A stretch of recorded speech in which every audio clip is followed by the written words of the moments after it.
Hospital fired a nurse for saving a stranger. They regretted it when this happened. It was 6:47 p.m. on a cold Tuesday in February when Rachel Thompson saw the bloodied man collapse in the middle of the street outside St. Luke's Hospital, where she worked the evening shift as a trauma nurse. She was just stepping out for a breath of fresh air between cases when the man crumpled like a paper doll against the pavement, his hand clutching his side, soaked in crimson.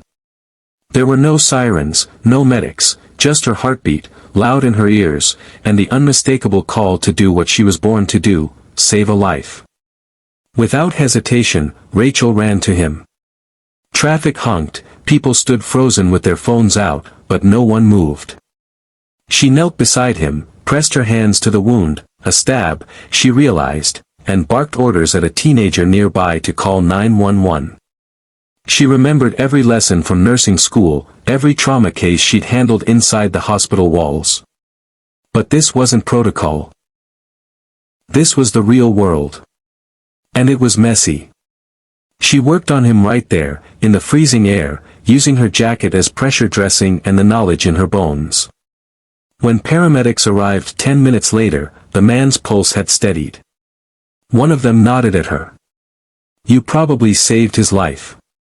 Rachel thought nothing more of it, just another day, another soul stitched closer to survival. But the next morning, her world cracked open.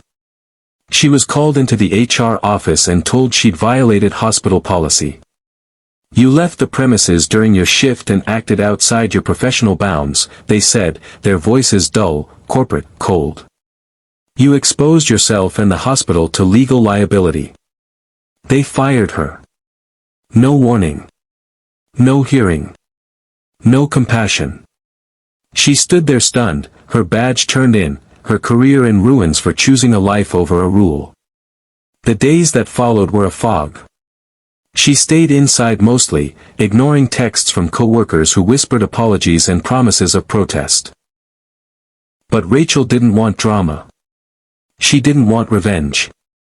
She just wanted to believe that doing the right thing still meant something. 3 weeks later, a knock on her door interrupted her quiet exile. A man stood there, in a crisp navy suit, his arm in a sling. Rachel blinked. It was him, the man she saved. "I've been looking for you," he said, his voice gentle. "I'm Elijah King. You saved my life." She nodded, unsure what to say. "I was stabbed in a mugging that night. They told me I wouldn't have made it to the hospital without what you did."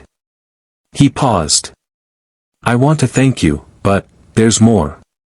Elijah was no ordinary man. He was the CEO of a tech startup that had recently gone public. Philanthropic, successful, and deeply moved, he had done some digging after learning of her termination. "They let you go for being a hero," he said, anger flashing behind his calm. "That doesn't sit right with me." Rachel shook her head. "It's done." "Not quite," he said with a small smile. "I'd like to offer you something. A position with my foundation. We fund community clinics, emergency response initiatives. We need people like you, who act not for policy, but for people." Rachel didn't answer right away. Her whole life had been in hospital corridors, under fluorescent lights, clipped to checklists and shift rotations. But something about Elijah's offer stirred something deeper. A calling beyond comfort zones. She accepted. In the months that followed, Rachel helped build mobile health units across underserved neighborhoods. She trained young medics, organized first responder drills, and spoke at schools about the power of kindness. She found herself waking up with purpose again, not just because she was needed, but because she believed again. Meanwhile, news of her firing had leaked. A nurse saving a man's life, only to be punished, was too much for the public to ignore. The story went viral. Rachel's name flooded headlines. People protested outside St. Luke's. Former patients wrote letters of support. Medical ethics experts weighed in. The hospital, once proud and prestigious, found itself on the defensive. But the real reckoning came when Elijah, now fully recovered, made a powerful speech at a national healthcare conference. He told the story, his story, and how the healthcare system had failed the very person who upheld its core mission. Rachel didn't break protocol, he said. She embodied the spirit of medicine. She was the system's best hope. The applause lasted for minutes. Later that night, the board of St. Luke's voted to issue a public apology and offered to reinstate Rachel with a promotion. But she declined. "I found where I belong," she said simply. A year later, one of the mobile clinics she helped launch was named the Thompson Hope Unit. That day, she stood before a small crowd, children in need, mothers in fear, volunteers with hearts as wide as hers, and shared a few humble words. "I used to think saving lives only happened in hospitals," she said, voice thick with emotion. "But I've learned that the greatest healing doesn't come from walls or rules, it comes from choosing love over fear, humanity over policy, and action over hesitation." The crowd rose in cheers. But Rachel's eyes settled on one little girl near the front. She was clutching her mother's hand, eyes wide, hopeful, alive.